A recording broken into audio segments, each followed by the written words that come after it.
따라하시겠습니다. 질문하는 인생 말씀하시는 하나님. 질문하는 인생. 오늘 본문은 12절까지가 아니고 11절까지입니다. 한 절을 더 읽은 것 같습니다.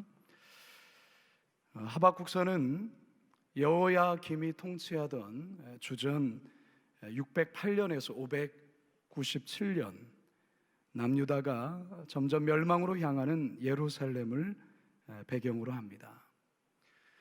여호야김은 아버지 요시야가 무깃도에서 애굽왕 바로누고와 싸우다가 전사한 뒤에 곧이어 왕위에 오른 형 여호아하스의 뒤를 이어서 왕의 자리에 앉게 되죠. 원래 여호야김의 이름은 엘리야김이었습니다. 그런데 애굽 왕에 의해서 여호야김으로 바뀌게 되죠. 여호야김의 입장에서는 애굽의 눈치도 봐야 하고 점점 강성해지는 신흥 바벨론 세력에도 바짝 긴장해야 했던 남유다는 그야말로 풍전등화와 같은 상황에 놓이게 됩니다.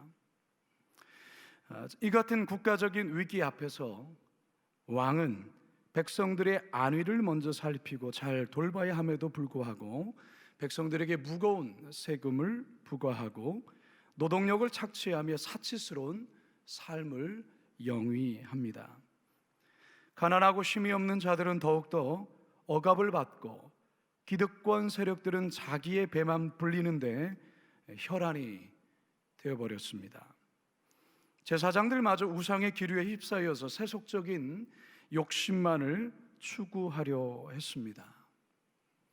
하박국 선지자는 바로 이러한 어려운 시대적 상황에서 하나님의 선지자로 부름을 받게 됩니다.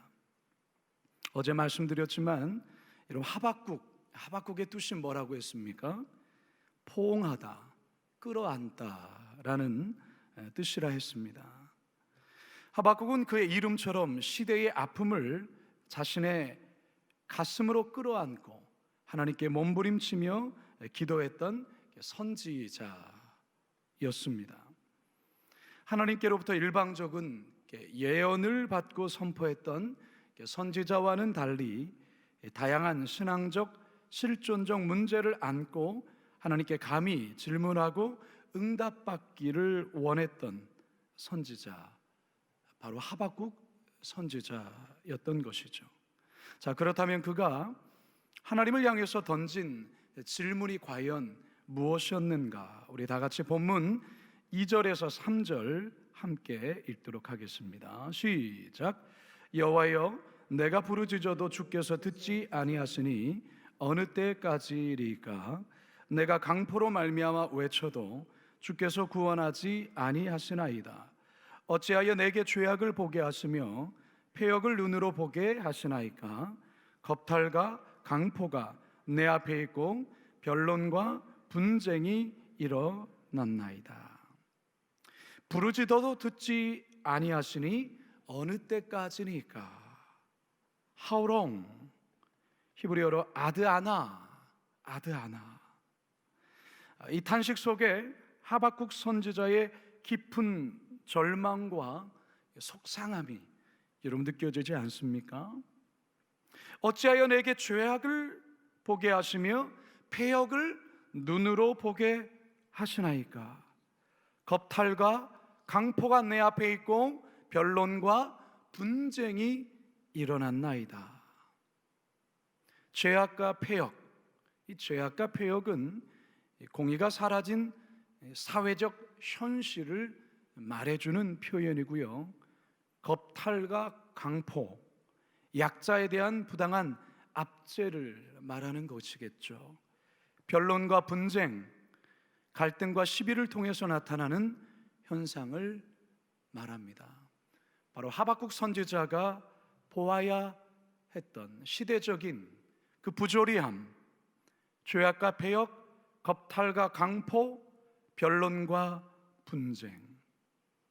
지금 우리의 사회를 볼 때에도 죄악과 패역, 겁탈과 강포, 그리고 변론과 분쟁을 이 시대 가운데 우리가 또한 보고 있지 않습니까? 점점점 세대 간의 갈등과 시비가 점점 더 커지고 있습니다. 이념 간의 갈등, 보수와 진보 간의 간극이 점점 더욱더 크게 벌어지면서 혼란과 다툼이 이 시대에 너무나도 크게 일어나는 것을 보게 됩니다. 하박국 선지자가 지금 우리의 시대를 살았다면 이 동일한 질문을 하나님께 던지지 않았을까요? 하나님, 언제까지입니까? 하우롱 아드아나 어찌하여, why, 람마.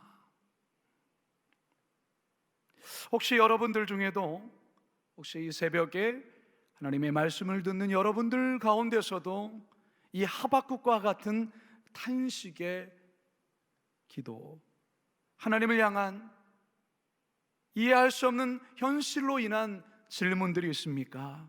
아드아나 언제까지입니까? 람마 어찌하여?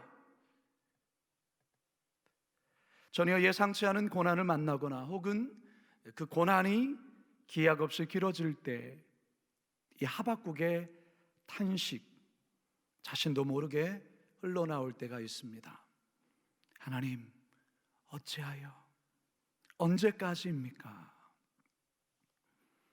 목회를 하다 보면 저도 이 같은 탄식의 질문을 하나님께 할 때가 종종 있습니다. 성도들 가정에서 정말 이해할 수 없는 고난이 찾아올 때가 그렇습니다. 그 고난이 기약 없이 길어질 때가 그렇습니다. 저도 모르게 이 하박국 같은 탄식의 질문이 나오곤 합니다. 하나님, 하나님 어찌하여? 하나님 언제까지입니까? 얼마 전에 저희 교회 신혼부부팀에서의 한 부부가 어렵게 임신을 해서 참 기뻐했던 일이 있습니다. 아이를 참 기다렸던 가정이었습니다. 그런데 얼마 지나지 않아서 유산하게 되었다는, 자연 유산하게 되었다는 소식을 듣고서 저도 모르게 이런 탄식이 흘러나왔습니다. 또 어느 가정은 그동안 3번이나 임신과 자연 유산이 반복되었고 또다시 4번째 자연 유산되었다는 소식을 들었을 때 하나님 어찌하여? 하나님 언제까지입니까? 너무나도 멀쩡했던 한 아이가 어느 날 점점 몸이 야위어 가더니 병원에서 희귀병이라는 진단을 받고 너무나도 망연자실하고 겨우겨우 버티며 살았는데 몇 년이 지난 또 얼마 후에 그 동생이 똑같은 진단을 받게 되었다는 소식을 들을 때 하나님 어찌하여? 언제까지입니까? 어렵게 시작한 사업이 이제 어느 정도 자리를 잡은 것 같아 너무나도 기뻐했는데 코로나로 인해서 직격탄을 맞고 결국은 사업을 접게 되었다는 소식을 듣게 될 때 이 하박국의 질문을 던지지 않을 수 없습니다. 하나님, 그래도 저 성도에게는 그러시면 안 되잖아요.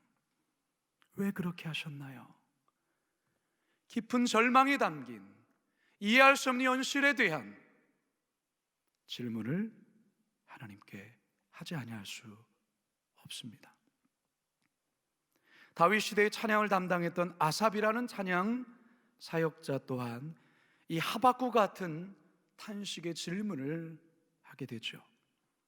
시편 73편 1절에서 5절, 12절과 14절 보시면 하나님이 참으로 이스라엘 중 마음이 정결한 자에게 선을 행하시나 나는 거의 넘어질 뻔하였고 나의 걸음이 미끄러질 뻔하였으니 이는 내가 악인의 형통함을 보고 오만한 자를 질투하였음이로다.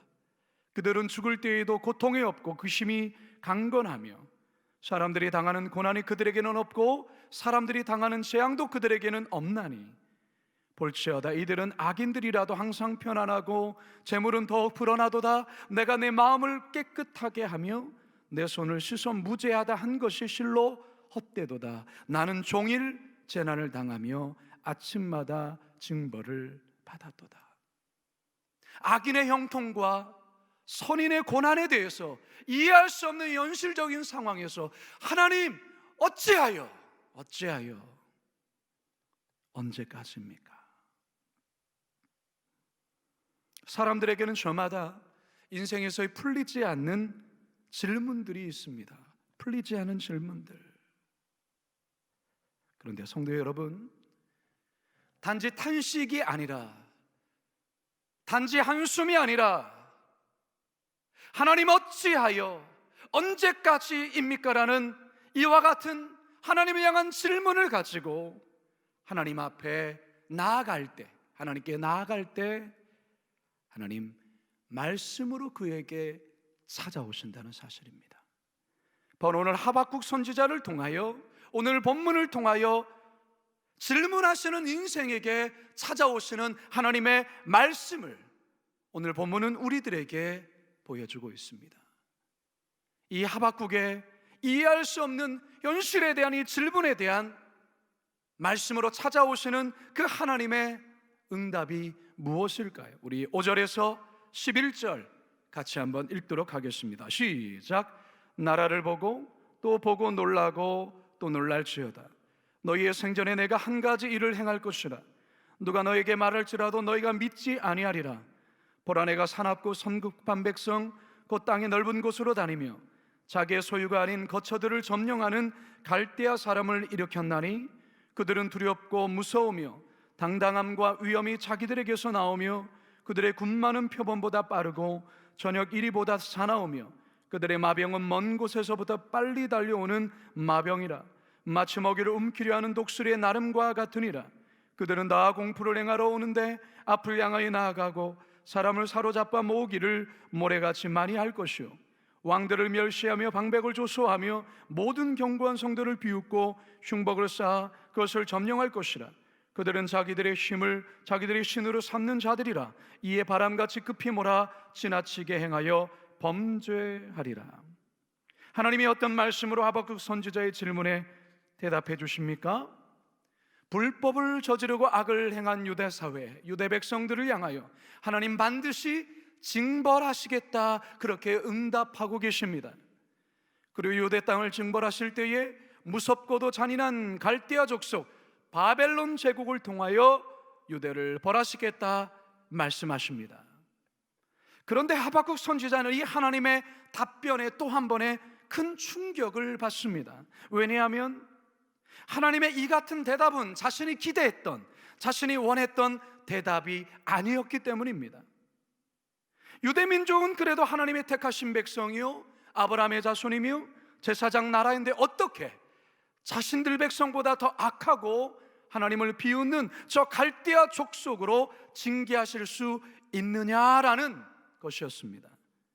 그래서 이 하나님의 대답에 대해 하박국 선지자는 또다시 하나님께 두 번째 질문을 하게 됩니다. 이 두 번째 질문은 우리가 내일 새벽에 함께 나누게 될 것입니다. 성도 여러분, 오늘 설교의 제목이 무엇입니까? 질문하는 인생, 말씀하시는 하나님이십니다. 한번 따라 하십시다. 질문하는 인생, 말씀하시는 하나님.